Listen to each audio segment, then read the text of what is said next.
আল্লাহ বলেন কুল্লু মান আলাইহা ফান ওয়া ইয়াবকা ওয়াজহু রাব্বিকা যুল জালালি ওয়াল ইকরাম। আল্লাহ বলেন কুল্লু মান আলাইহা ফান, পৃথিবী সব ধ্বংস হয়ে যাবে, কোনো কিছু থাকবে না, সব ধ্বংস হবে। কুল কায়নাতের ভিতরে কিছুই থাকবে না, সব ধ্বংস হবে।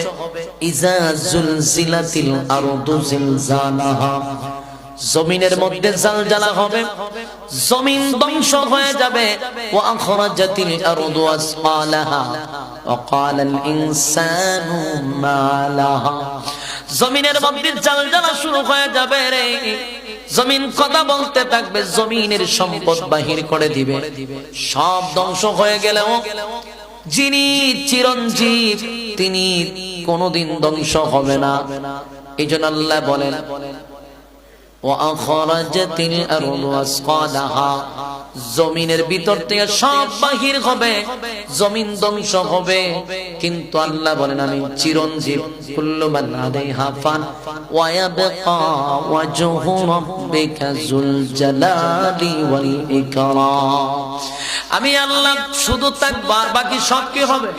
ধ্বংস হয়ে যাবে। আমি আল্লাহ ছাড়া সব ধ্বংস হয়ে যাবে।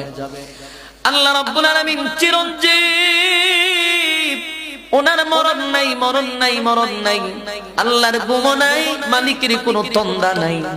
তাহলে সূরা ইখলাস থেকে আমরা দুইটা ভাবে জানতে পারলাম, একটা হলো নাজিলের কারণ, আর একটা হলো তার সরল তরজমাটাও সংক্ষেপে শুনলাম।